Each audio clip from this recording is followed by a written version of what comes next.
Hey guys, this is my leak. This is the My Taught You podcast, and I'm really excited to be back with another business / entrepreneurship series brought to you by the all new FreshBooks.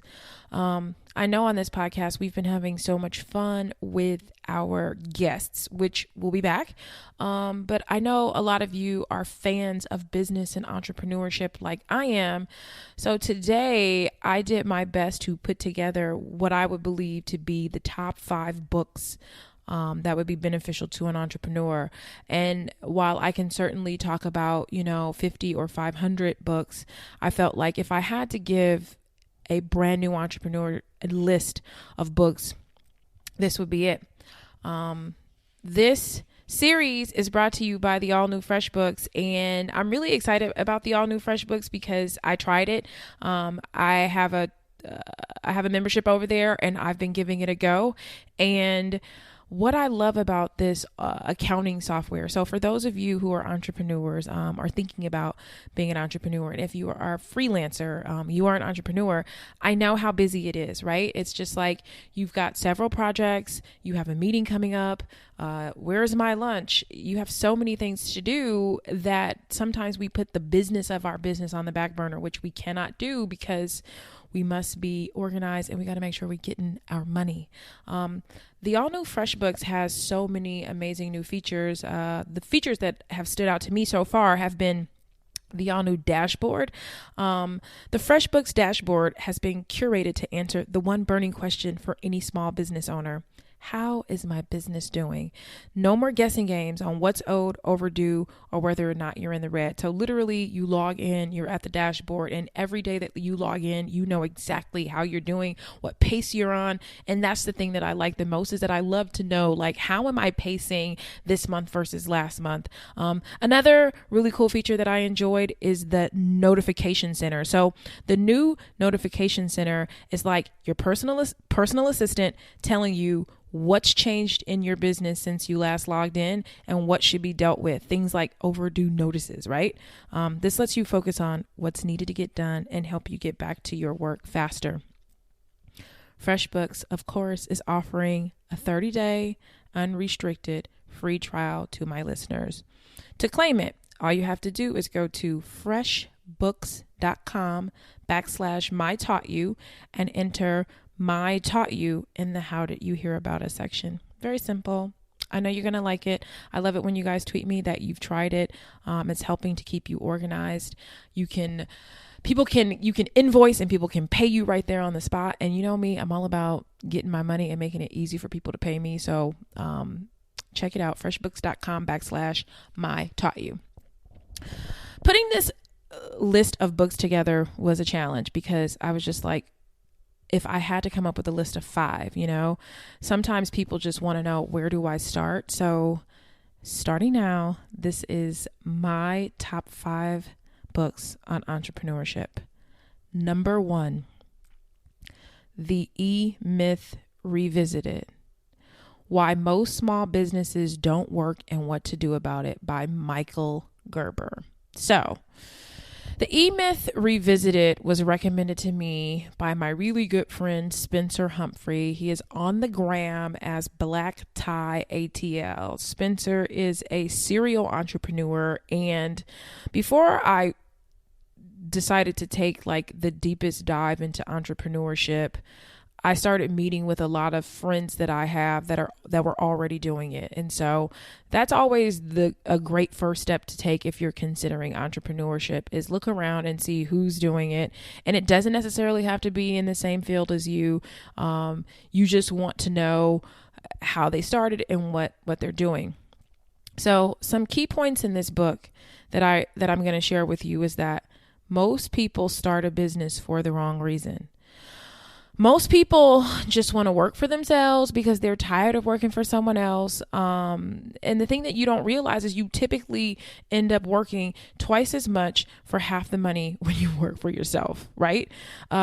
Sometimes that can be the issue, or they start businesses because they are good at something, not realizing that the technical work is such a small part of the business. So let's just say you're a phenomenal, you do a great job cutting hair, and you decide that you're going to open a salon. You don't realize that like being able to cut hair well is the sort of lowest priority in terms of being a business.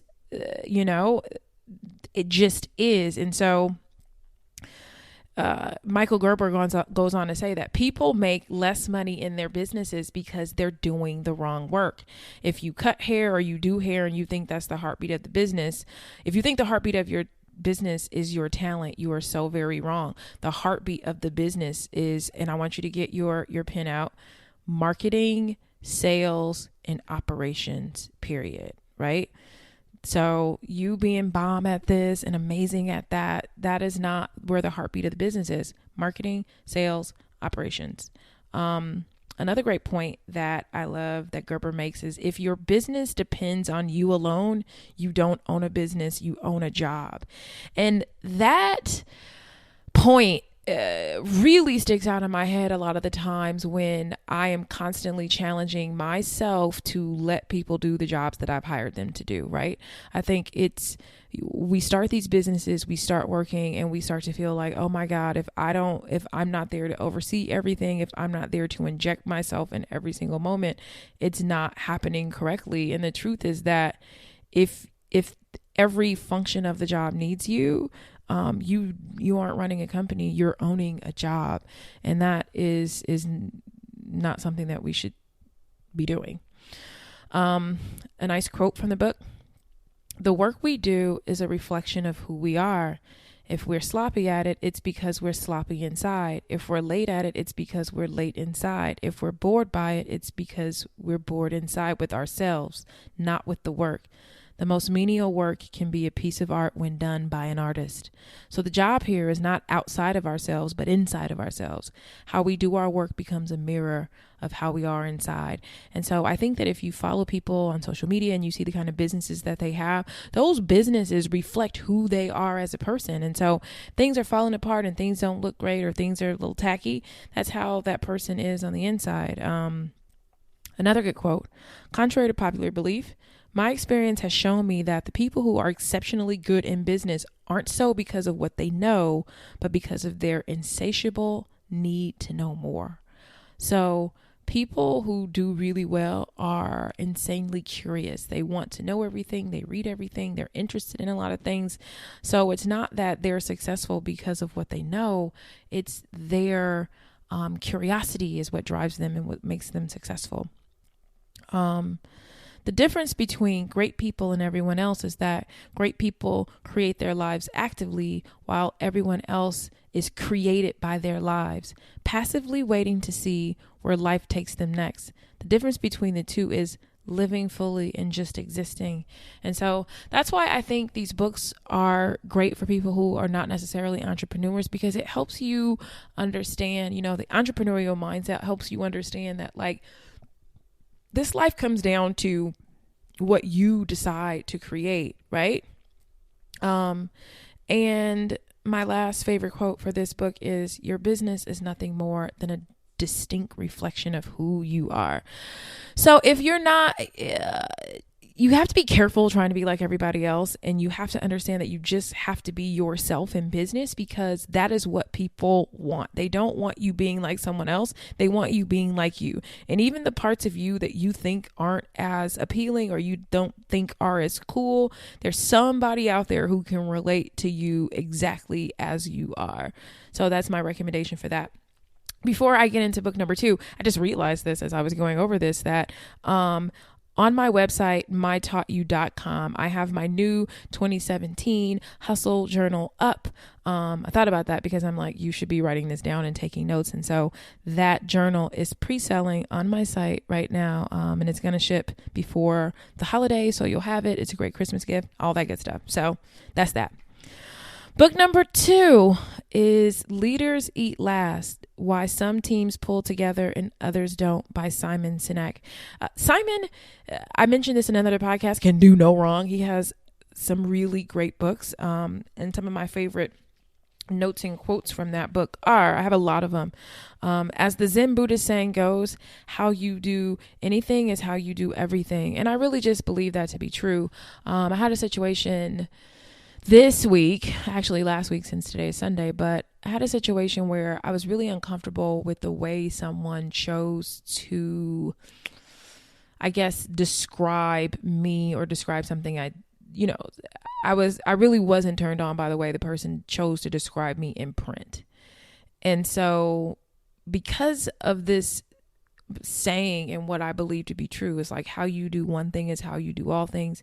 How you do anything is how you do everything. And I was just like, if somebody would make me this uncomfortable just in the outset in the print, how can I trust them to do the rest of the stuff, the editing and all this other stuff? Like, you don't have my best interest at hand. So that is just how I feel. And you can apply that to everything. It's like, if you're a little lazy and you don't straighten up, that's how you do. Like that's just who you are. You're a little lazy in everything. You're not going to be, oh, I'm disciplined about this, but I'm not about that. No, how you do one thing is how you do all things. But about this book, that's one of the quotes from the book, and sort of like Simon's mindset. And Simon goes deep into the roots of human biology and psychology to investigate what makes a great leader. He does not only that, but he provides an exciting vision for a different world where leaders fulfill their original role, sacrificing themselves to protect others. And I think that a lot of people don't understand that. I run into a lot of people who are obsessed with being leaders, but they want to be leaders because they want a specific title or they want to wear a crown. They don't really understand that your job as a leader is to sacrifice yourself to protect others. Some really good points in the book. Trust is the most important value in the organization. Building trust requires nothing more than telling the truth. You have to tell the truth. If you're running late, tell the truth. If you didn't do something, tell the truth. It's essential, and a trustworthy organization is built on the truth. Another point, the leaders of companies set the tone and direction for the people. Hypocrites, liars, and self-interested leaders create cultures filled with hypocrites, liars, and self-interested employees. The leaders of companies who tell the truth, in contrast, will create a culture of people who tell the truth. It's not rocket science. We follow the leader. Another point. When the people have to manage dangers from inside the organization itself becomes less able to face dangers from the outside. I found that to be really important, and I consider it one of my guiding lights professionally, is that I believe as a leader, it is my job to keep the internal environment progressive and safe, so that we are strong enough to fight off any sort of like outside things. I know that my team is useless if at any point we have turmoil on the inside. And it's like, what is turmoil? Turmoil can be an employee who doesn't really want to be there anymore. And instead of, I know sometimes it's hard for people to come to terms with that themselves. It's like, if you don't want to be there, your unconscious and subconscious behavior has the ability to infect other people.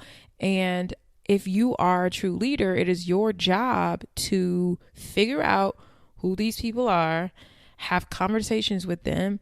And if you still don't see anything happening, it's your job to remove the cancer. And that whole saying, one bad apple spoils a bunch and all of that, it's true. It is very true. And it's difficult to do to this day. It's the least favorite part of my job, but it must be done. The goal of a leader is to give no orders. Leaders are to provide direction and intent and allow others to figure out what to do and how to get there. Train people to think, not comply. Responsibility is not doing as we're told. That's obedience. Responsibility is doing what is right. That is something that's really important to me. And I always have this joke that when some people come to work with me, they have to be reprogrammed, because a lot of jobs will just train you to follow orders. And I want you to be able to think. If something happens and I said I wanted something done and I'm not able to see sort of the circumstances that may have changed, I want someone to be intuitive enough to use their brain to do what is right, not to be obedient, right? And so I think that we have to also give people, we have to train people who work for us to think. Leaders want people to come to work not because they want a job, but because they want a future and a sense of belonging to a team. And that's the thing that you have to think about while you're sort of creating your organization and creating the culture of your organization. Another fine point that I loved is when a leader has the humility to distribute power across the organization, the strength of the company becomes less dependent on one person and is thus better able to survive. In this model, instead of trying to command and control everything, the leaders devote all their energy to training, building, and protecting their people so that the people can command and control any situation themselves. So one thing that I love about some of my favorite business books is that there tends to be a common theme. And if you think about the book that I just discussed, the first one, The E-Myth Revisited, is it talks about, if your company relies on you for everything, you don't own a company, you own a job. And I think that this is a weave that you can connect, that like you have to distribute power across the organization so that the organization will be better able to survive. Like without you, if you fall ill, if you need to travel, if something comes up, you've got to set yourself up that like this machine can roll without you. So another really good point that I love from this book is like visions. This is a quote: visions of being the best, visions of being the biggest, the best, or most respected, or in other words, or any other words that so often show up in vision statements are useless if we want to inspire people to work hard to achieve those visions. So if you're concerned about being the best and being the biggest and being the most respected, that's not a really great place to have a vision. A good vision statement explains in specific terms what the world would look like if everything the company did was wildly successful. So they use this example. Dr. Martin Luther King told us that he had a dream that one day little black boys and black girls will be able to join hands with the little white boys and white girls as sisters and brothers. If your actions inspire others to dream more, learn more, do more, and become more, you are a leader. And that's really the essence of what a leader is. And so if you want to just be like hashtag girl boss, hashtag boss babe and all that, that's not really what it is. So letting someone into an organization is like adopting a child. I could not agree with that more. It says being a leader is like being a parent, and the company is like a new family to join. To treat people like a family, to sacrifice the numbers to save the people, and not sacrifice the people to save the numbers. And so you have to value people. You have to value the organization. You have to look at it as like every time someone comes in, this person is a new member of the family. And this is the last point from this book. Managers look after short-term goals. Leaders look after long-term goals. Let that marinate. Let that marinate. Okay.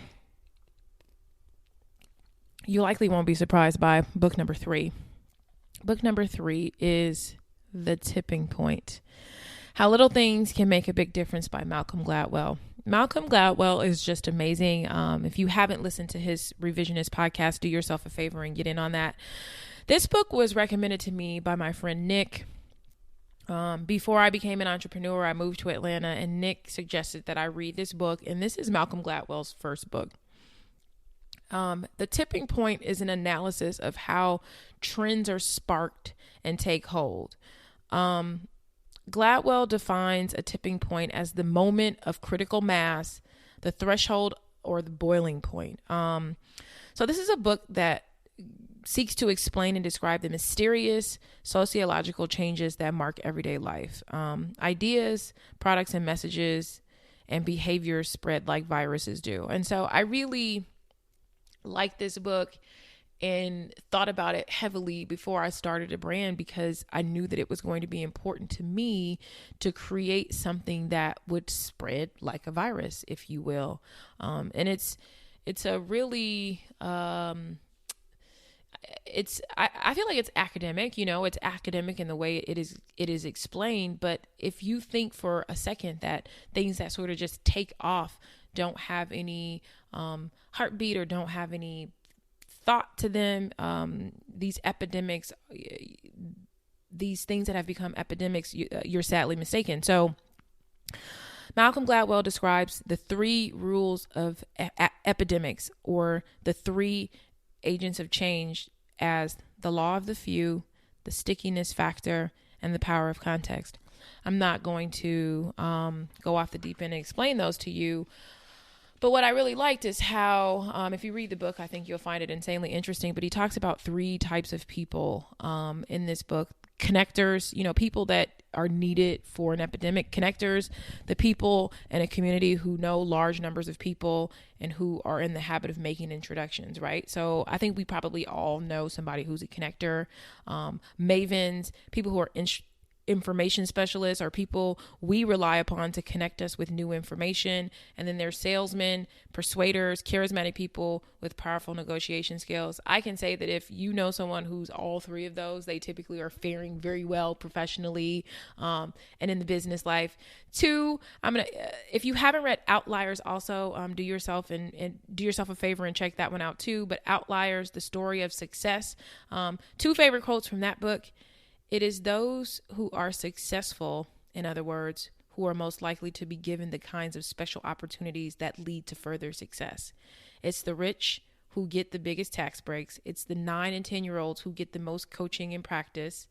I made a mistake on that. Let me start over. It's the rich who get the biggest tax breaks. It's the best students who get the best teaching and most attention. It's the biggest 9 and 10-year-olds who get the most coaching and practice. Success is the result of what sociologists like to call a cumulative advantage. And so that made me think of something that my friend Ken always says. It's hard to make a little money, easy to make a lot. And I just think it's the story of success is such that people who are the best get the best of things and they get the most attention. So it seems like they're constantly on this sort of success wheel. So my thought on that would be, if you just work hard to be the best at something, you will get more attention, you will get better training, and you will get better and better by being the best. And another quote, the last one before we move on to the next book, is, if you work hard enough and assert yourself and use your imagination, you can shape the world to your desires. And I really do believe that. I do believe that it doesn't matter where you came from. It doesn't matter, what happened. If you work really hard and assert yourself, and you must use your imagination, not someone else's vision. It has to be your imagination. You can shape the world to your desires and have the kind of life that you want. Okay. Book number 4 is a book from 1994, which you're probably like, this is an old school book that is very personal to me. This book is The Personal Touch: What You Really Need to Succeed in Today's Fast-Paced World by Terry Williams. This book was made in 1994. Something that I love about Terry Williams is she's a May 12th Taurus. A little background on Terry is, in 1998, she opened a PR agency. She started out as a medical social worker, and at the hospital, she met and befriended jazz musician Miles Davis, who encouraged her to open her own business, which Williams eventually did. Some of her clients included Prince, Chris Rock, Janet Jackson, Al Sharpton, Sean Diddy Combs, Monique, the late Johnny Cochran, and some of her corporate clients included HBO, Revlon, Time Warner, Essence. Like, she had a really, really amazing roster. This book really helped me because I felt like, first, I'll tell you the story. The summer before I graduated college, Essence magazine sponsored me for an internship, and as a part of the internship, they had all these different like breakout sessions with all these amazing people. And I'll never forget the lunch that all of the interns had with Terry Williams. And at that meeting, she gave us all her book, and I was just so blown away. And I'm going to read you these, and I'll put the link in here, but Terry's 21 Ways to Promote Yourself in Business. Now, I was so blown away by this book because I felt like you can have all the talent and have all the skills, but there's that extra stuff, the je ne sais quoi, whatever they call it. Like there's this stuff, the romance that I think that really pushes people ahead, like the things you do different from everyone else. And so I could not put this book down. I think I read it in like 2 days, and I wrote Terry a thank you note from the internship. I had her address her from her business card, and I wrote her a thank you. And I'll never forget that she called me in my office as an intern to thank me. And I was like, this is a woman who gets it, who's not just talking the talk, she's walking the walk. But these are the 21 ways to promote yourself in business. Number 1, know that your reputation is valuable and that it often reaches people before you do. With that in mind, understand the importance of how you interact with people. Be sincere, be honest, be prepared, be professional, be thorough, be efficient, and deliver. Terry says, do what you say you're going to do. Getting noticed takes hard work, but it's a very small part of the total picture. If you can't deliver on time, and reasons for this should have only to do with circumstances beyond your control, then pick up the phone ASAP and say so, and make sure you meet the next deadline you've set. Return all phone calls and emails and make sure someone in your organization returns them. You never know why a person may be calling. Another really good point is be visible. Go to professional seminars, lunches, receptions, any kind of gathering of folks. Don't be afraid to attend a function alone. You may find you know someone when you get there, and if you don't, you'll meet someone. The point is, you have to be out there for people to notice you. So there's 21 points. I'm going to pick some more of my favorite. Try to develop a knack for remembering names. Be an active listener. While you're engaged in conversation, if you feel yourself becoming bored or distracted, just politely excuse yourself. I love be sensitive to the body language of those you come in contact with. Be aware of how you come across to other people. Maybe it's not the right time to strike up a conversation. And I know that I have been in situations where I can tell that people just don't care about that. They're like, you're who I want to see. I want to talk to you. Forget the fact that you're on the phone or you're scouring the bottom of your purse for something. I'm going to just start talking. And none of that is a good idea. Terry also says to know your profession. And I think so many people don't do this. You get a job and then you don't stay on top of what it is that you got hired to do. Stay abreast of all of the latest trends and developments in your field and in your geographic area. Keep a supply of greeting cards for all occasions. I mean, I do that. And I think that this one that Terry says, write. Send letters and emails to people you want to do business with. Say hello, congratulations. I like your work, your style, your recent remarks, your article. Many valuable professional relationships are started that way.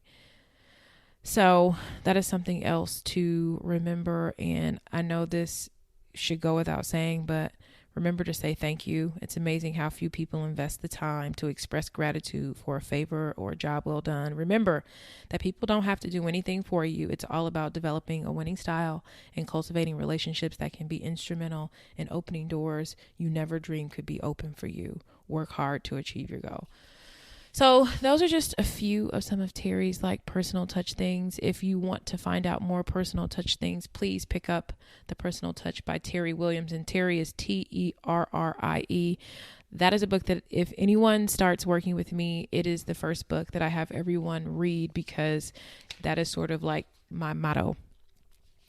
Book number 5, I think you're going to love this book, is You Are a Brand. And it's the letter U, the letter R, the letter A, brand. How Smart People Brand Themselves for Business Success by Catherine Caputa, I think.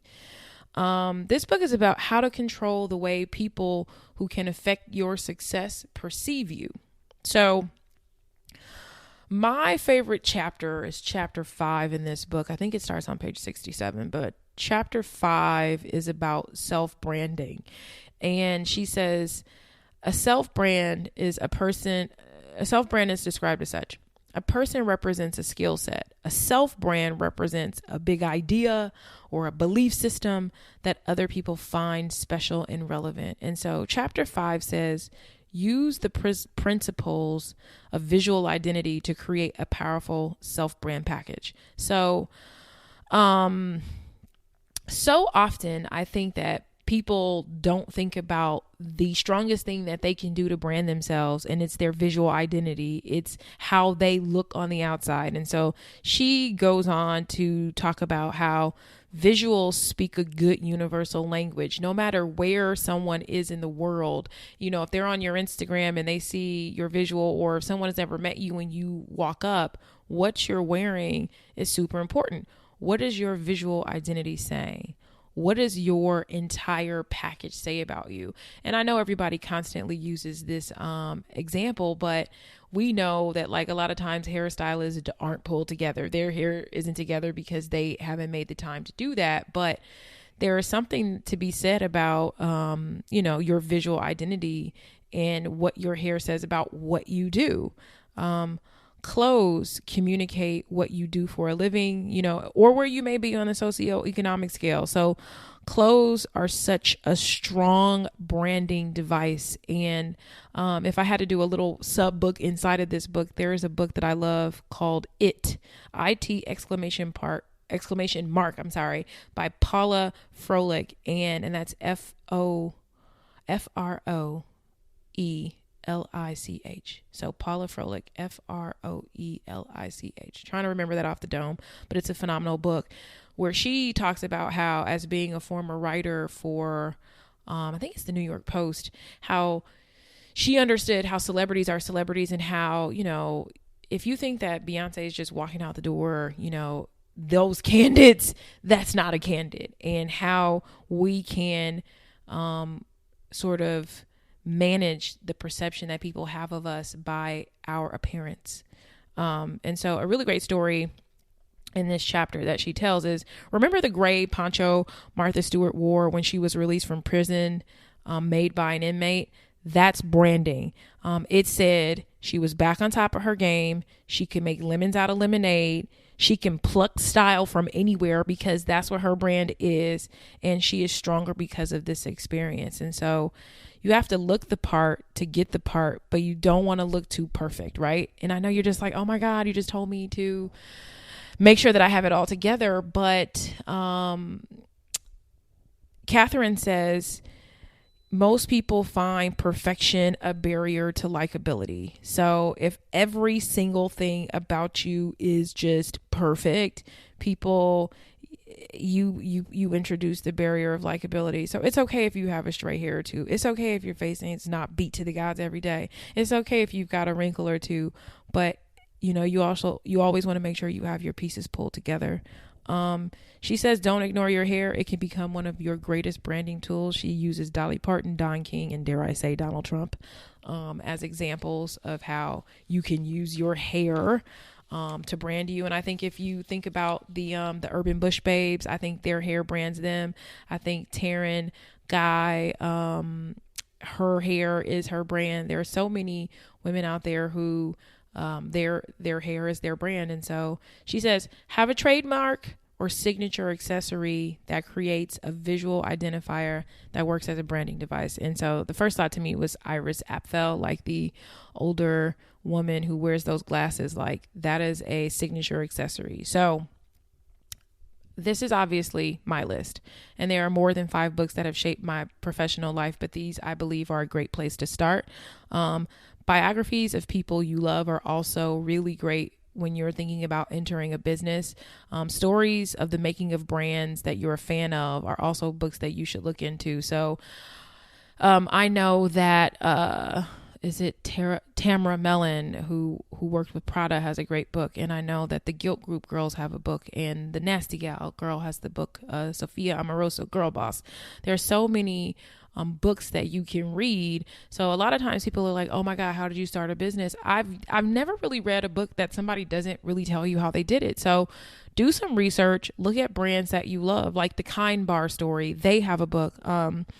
All of the information is out there, and nearly every big company has told the story of how they started. It's just up to you to find it. So if you want more books recommended by me, my book list is on my website under the books tab, mytaughtyou.com. You can remember to pre-order my 2017 journal on my site right now as well. Once again, this podcast was brought to you by the all new FreshBooks. Try my free 30-day trial at freshbooks.com/mytaughtyou. Thanks, guys.